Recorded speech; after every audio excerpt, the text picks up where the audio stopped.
So to just bring light on brainwashing, which is a term that I've heard a lot about, in terms of Christianity, because the misconception being, obviously, people think it's a religion, of which it's not, and I explained that in my first part of the video. So do you know what I thought to myself? I actually know the definition of brainwashing. Why not I just find out? So I searched it, and everybody, the Oxford definition of brainwashing, just to make it clear, we're going by this definition because that's the main definitions that get used in life. The process of pressurizing someone into adopting radically different beliefs by using systematic and often foreseeable means. Yeah, so that's the meaning of brainwashing.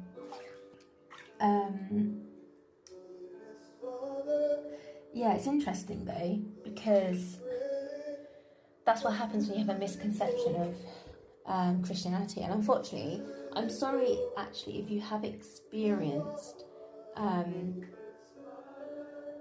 someone claiming to be Christian that has acted in a manner of pressure and of what this definition was saying, because I would understand then if you felt like that's what happens when you're a Christian, because of your own experiences.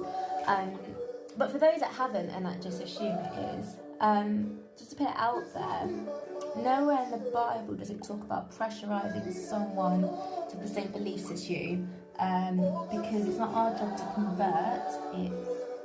That's not what it's about. We don't convert people. Only Jesus transforms people. So it's only through faith, through searching to know the truth, that once Jesus reveals himself, reveals the truth to you through the Bible, through sometimes actual supernatural encounter with him, that's how you know the truth, and that's how you find out who Jesus really is and the purpose of God. It's all a load of rubbish really, because pressurizing someone into adopting radically different beliefs. So just putting a clear thing out there, when I share things on my heart about faith, about God and stuff like that, if you're registering it, if you're reading it as, oh my goodness, she's trying to get me to convert to my religion, just put it out there, that's not what I'm doing, and plus it's not religion, so that's just a lie. So just whatever you have assumed, don't think that, because actually this thought came to my mind one time, that if you look around the world, everyone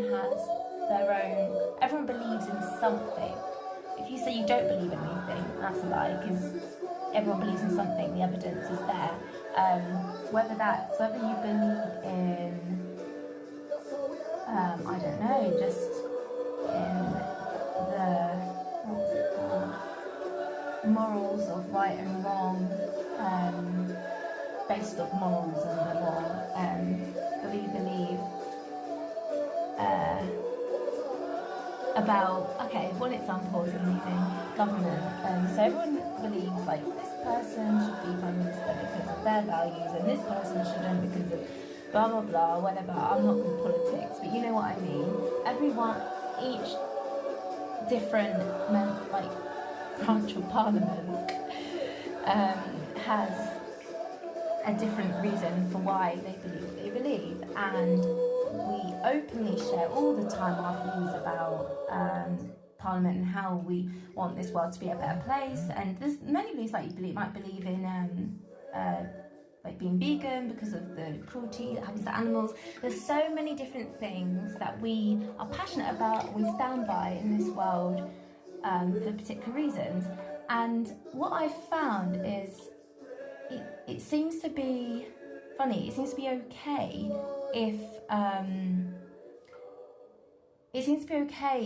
say if I'm vegan and like I'm going, right, please don't eat these things because of the torture and the damage it causes to animals, which is totally fine. Like you you're sharing an injustice. That makes so much sense.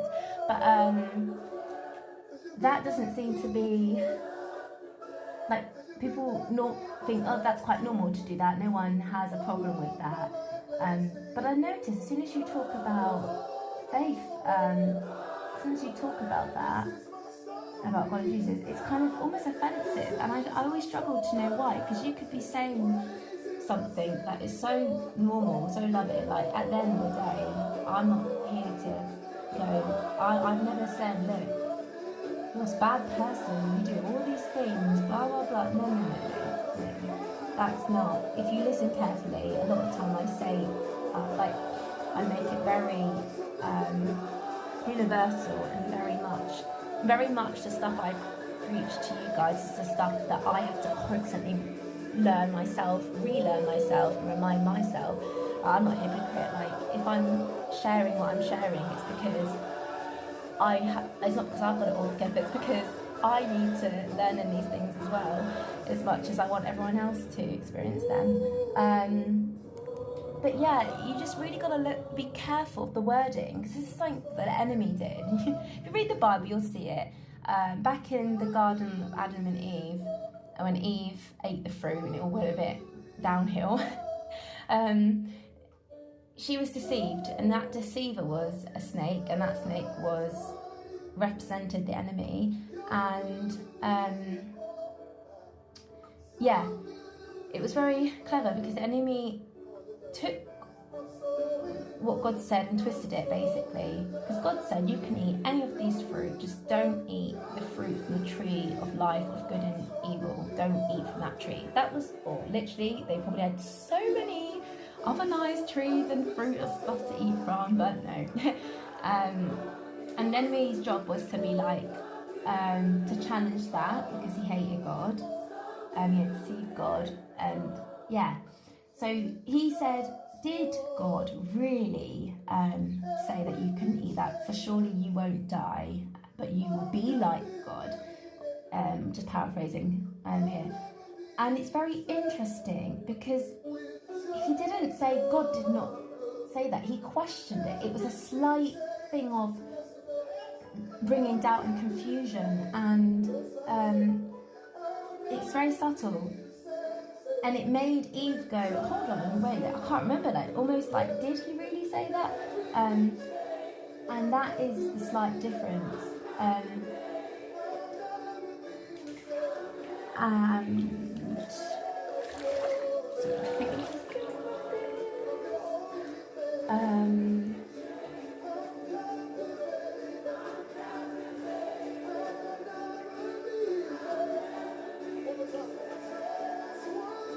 Yeah, and he said you'll be like God, which is knowing everything. And here's the thing, right? We say as Christians that we need to, strive to be more like Jesus, okay? And how similar does that sound to what the devil was saying? But what he meant is you can be God, you can be on the same level as God, and that's complete load of rubbish, because we cannot be on the same level as God. And you can to be like, and to it's just very different.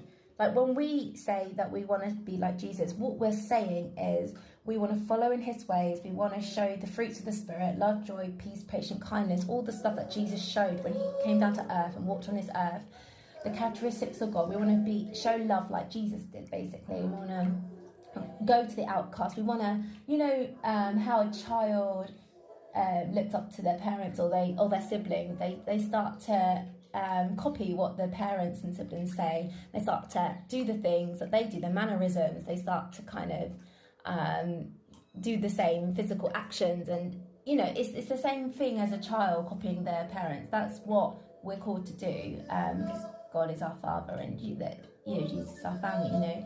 So there's a big difference between that and going, what child do you see? This is so funny. God is so clever, because he's used real life in his creation examples to make sense of him. Because what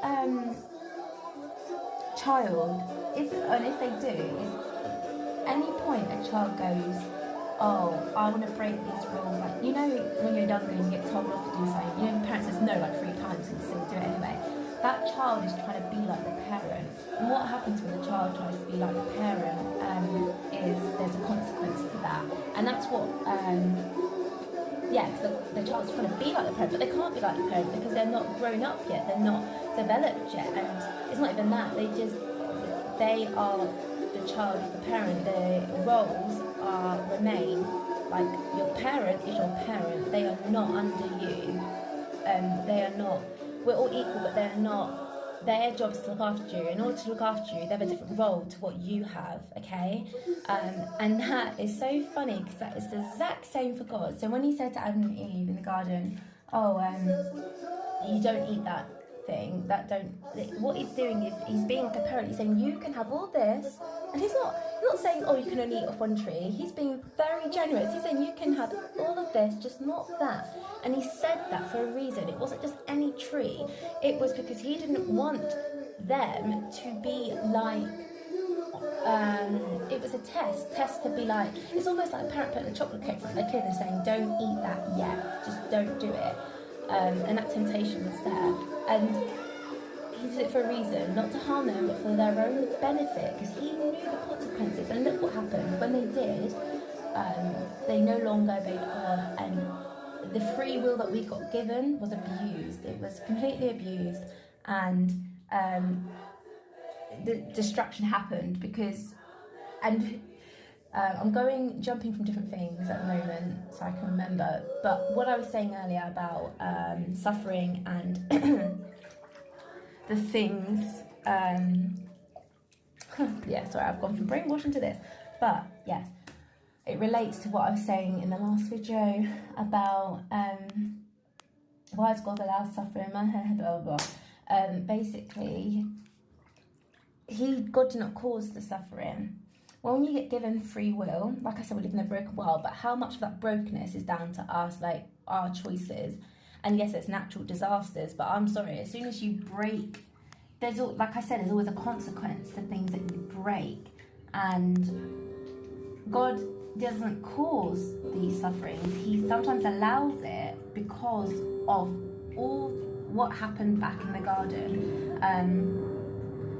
Because, you know, He's not a controlling God. He could have made Adam and Eve like robots and gone, oh, you know what, I'm going to create you so you don't disobey me.